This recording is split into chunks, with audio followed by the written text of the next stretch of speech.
Bismillahirrahmanirrahim. Assalamualaikum warahmatullahi wabarakatuh. Alhamdulillahirabbil alamin. Allahumma shalli ala sayyidina Muhammadin wa ala ali sayyidina Muhammadin. Salatu abdin qallat hilatuhu wa rasulullahi wasilatuhu wa anta laha ya ilahi wa likulli karbin adim fafarij ma ana fihi bisirri. Bismillahirrahmanirrahim. Amma ba'du, alhamdulillah berjumpa kembali dengan saya Muhammad Saifuddin Ali dalam rangka training online Al-Miftah lil Ulum jilid 4, dan kita memasuki parts yang ke 10. Alhamdulillah. Langsung saja kita mulai, tapi sebelumnya semoga apa yang kita pelajari jadikan ilmu yang bermanfaat, jadikan ilmu yang barokah, amin amin ya rabbal alamin. Kita mulai dengan bacaan Bismillahirrahmanirrahim. Pada pembahasan kali ini kita memasuki isim yang dibaca nasab yang nomor 7, yaitu tamyiz. Apa itu tamyiz? Adalah kata pelengkap yang berfungsi menjelaskan benda. Jadi tamyiz ini gunanya adalah cuma sebagai pelengkap dan menjelaskan benda yang masih samar. Jadi dengan adanya tamyiz ini, suatu lafadz sebelumnya tamyiz ini akan bisa menjadi jelas dikarenakan fungsi dari tamyiz, yaitu menjelaskan benda atau zat yang masih samar. Dan kemudian tamyiz ini bermakna apa nih kalau menurut bahasa Jawanya? Contoh, wa huwa majrun nafasi dukhulan. Dukhulan di sini adalah kedudukannya menjadi tamyiz. Tamyiz itu gunanya untuk menjelaskan benda atau zat atau kalimat sebelumnya yang masih samar. Wa huwa majrun nafasi, dan ini dukhulan ini tamyiz untuk menjelaskan lafaz sebelumnya, yaitu wa huwa majrun nafasi. Dan dikarenakan ini lafadznya ini masih samar, maka tamyiz ini berfungsi untuk menjelaskan lafaz yang sebelumnya yang masih samar, yang masih belum bisa diketahui secara maknanya. Wa huwa majrun nafasi dukhulan wa khurujan. Dukhulan, dan ini adalah i'rab nasab karena menjadi tamyiz. Kalau tamyiz itu menurut bahasa Jawanya, kalau makna Jawanya itu adalah apa nih? Wahadduhu tulan, wahadduhu tulan. Tulan di sini kedudukannya menjadi tamyiz, i'rab nasab karena menjadi tamyiz. Wahadduhu ini adalah benda atau zat atau lafadz sebelumnya. Nah, sebelumnya tulan ini masih samar. Ya, masih samar. Wahadduhu, adapun batasnya tulan apa nih? Ya, kalau menurut bahasa Jawanya apa nih? Panjangnya. Jadi adapun batas panjangnya, jadi gunanya tamyiz ini untuk menjelaskan lafadz sebelumnya. Wahadduhu, tulan panjangnya, batas panjangnya, ma baina manabidi sya'ri wa ra'si. Terus mi'atun wa samaniyatun wa isyruna, mi'atun wa samaniyatun wa isyruna dirhaman. Dirhaman ini kedudukannya menjadi tamyiz, i'rab nasab, ya. Mi'atun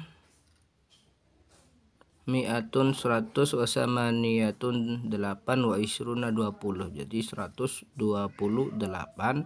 Apa yang dimaksud dengan 128 ini? Maka tamyiz ini gunanya untuk menjelaskan dirhaman, yaitu dirhamnya. Jadi 128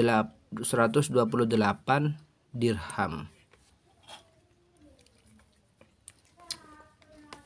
Wahadduhu ardon, ini wahadduhu ardon ini sama wahadduhu tulan. Ardon kedudukannya menjadi tamyiz. Dukhulan adalah i'rab nasab karena menjadi tamyiz. Nah, contohnya ta'rifu husmun zuntisa bin fassara linisbatin aw zati jinsin kuddira. Keterangan, tamyiz harus memenuhi dua hal berikut, berupa isim nakiro, nomor dua diakhirkan dari amilnya. Ya, ini kaidahnya bahwasanya tamyiz itu harus berupa isim nakiro, ini dirhaman, jadi tidak boleh berupa isim ma'rifat. Dirhaman, dukhulan, tulan, ardon. Terus nomor dua diakhirkan dari amilnya, jadi diakhirkan dari amilnya, yaitu lafaz yang sebelumnya yang membutuhkan penjelasan tamyiz. Kemudian ciri-ciri terletak setelah batasan.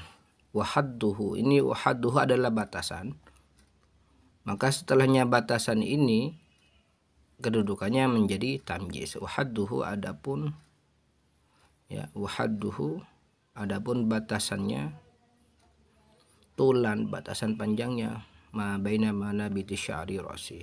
Terus nomor dua, terletak isim tafdil fi salasati mawadi'a asyaddu.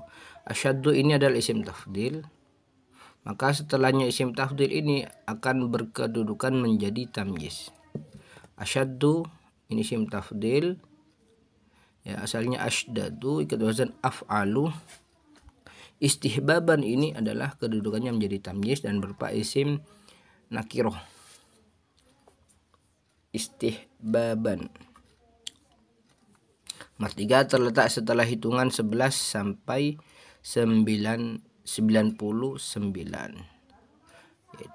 Ini adalah adat murakkab. Waksaru khamsata asyara yauman. Yauman di sini kedudukannya menjadi tamyiz, ya. Sedangkan khamsata asyara ini adalah adat, isim adat. Isim adat itu ada 3, adat mufrad, adat murakkab, adat atof. Khamsata asyara itu hitungan 11 sampai 99 itu termasuk adat murakkab.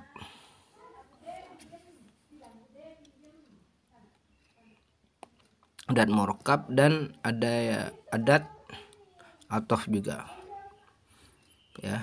Jadi bisa adat murakkab ataupun adat atof. Kalau adat atof itu dirangkai dengan wawu, contoh khamsatun wa ishruna itu adat atof. Kalau khamsata asyara ini adalah adat murakkab, jadi tidak dirangkai dengan wawu atof. Kalau adat mufrad cuma hitungan 1 sampai 9.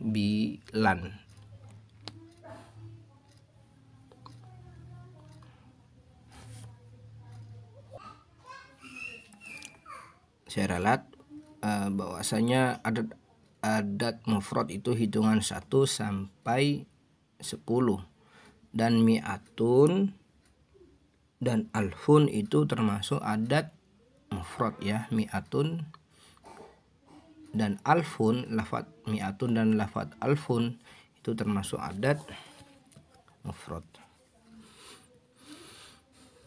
Lafaz yang terletak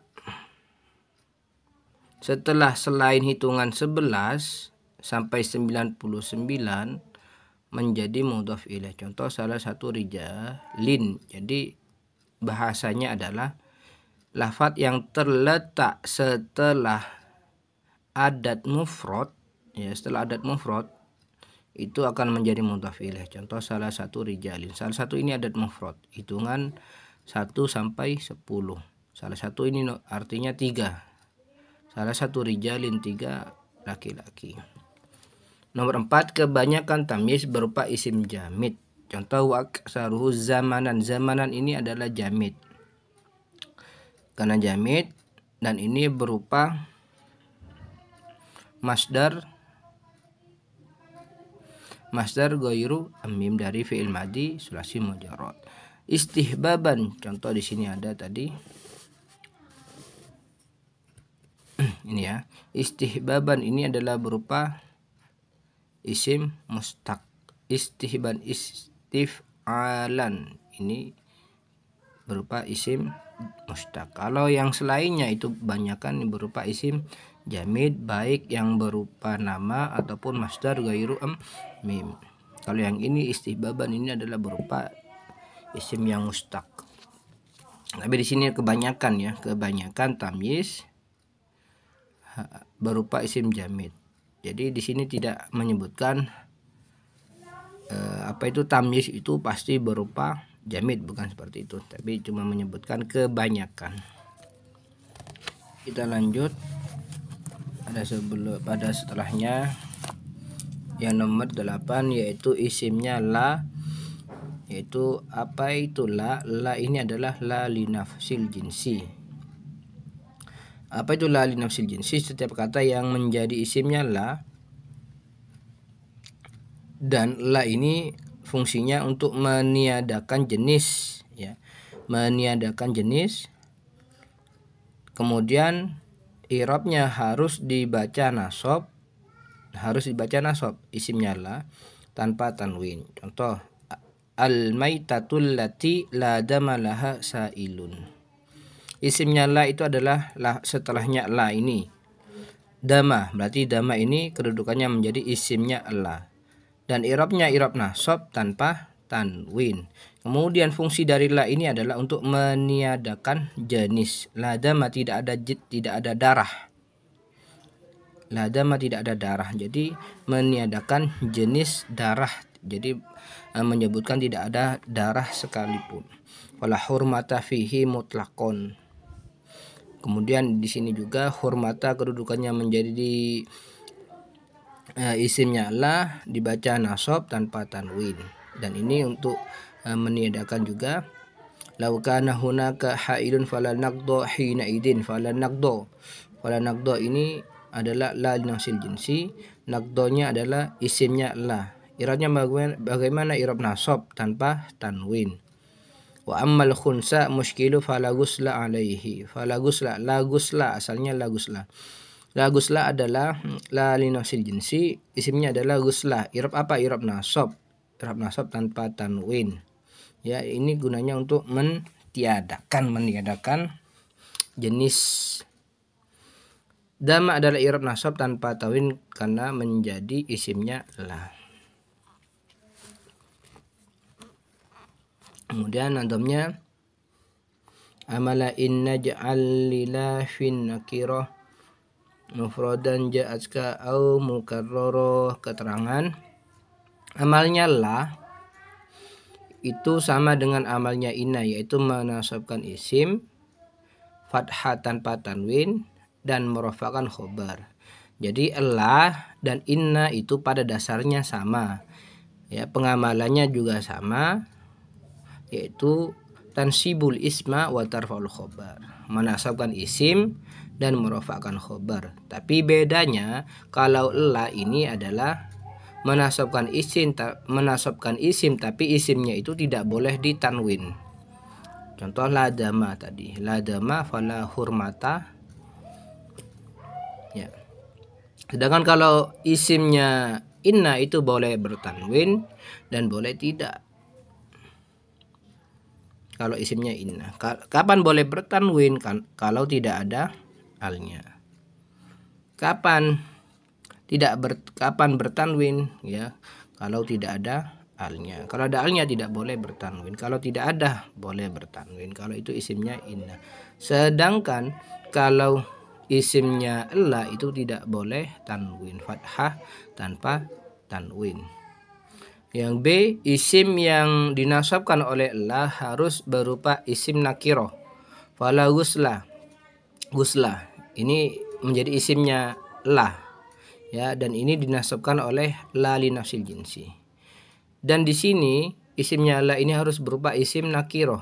Jadi tidak boleh ada tanwinnya, tidak boleh berupa isim ma'rifat yang beral ataupun yang lain. Fala ghusla, maka tidak boleh fala al ghusla, tidak boleh. karena kaidahnya itu menyebutkan isimnya la itu harus berupa isim nakiro. Kemudian yang C, la tidak diawali huruf jar. Contoh bila zadin. Bila zadin. Ini sama-sama la ini ya, sama-sama la, tapi ini adalah diawali huruf jar, maka ini bukan dinamakan la li nafsil jinsi. Bila zadin tidak dinamakan la li nafsil jinsi. Bila zadin. Kalau la li nafsil jinsi itu pasti akan beramal. Ya, la zada. Ini berhubung dimasuki huruf jar, maka ini bukan menjadi la li nafsil jinsi. Kalau la li nafsil jinsi itu pengamalannya tansibul ismah tanpa tanwin wa tarfa'ul khobar. Kemudian yang C, la dan isimnya tidak dipisah. La fid dari rajulun. La fid dari rajulun. La ini ya. Inilah fid dari rajulun. Rajulun ini bukan termasuk isimnya la. Karena la fid dari rajulun ini tidak akan mengamal. Tidak mengamal sebagaimana pengamalannya la li nafsil jinsi, karena isimnya di sini tidak gandeng ya, karena isimnya di sini tidak gandeng atau pisah. Kalau isimnya di sini, isimnya la ini gandeng atau tidak pisah, maka la-nya di sini akan bisa beramal.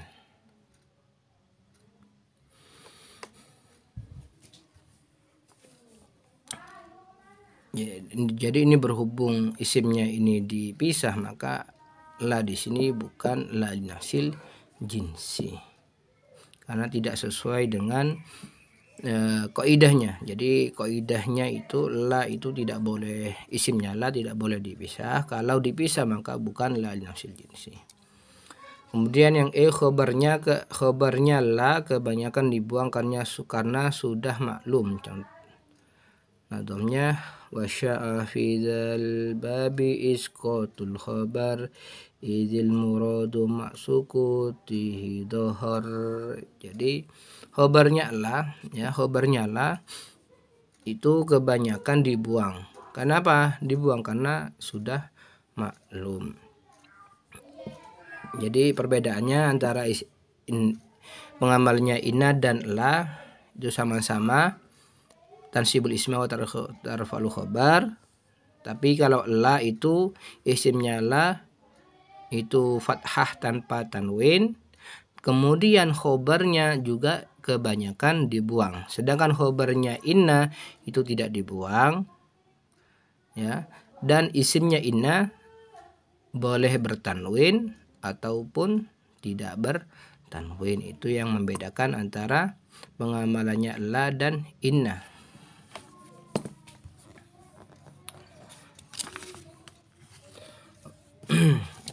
Kemudian istisna insyaallah kita akan bahas pada video selanjutnya.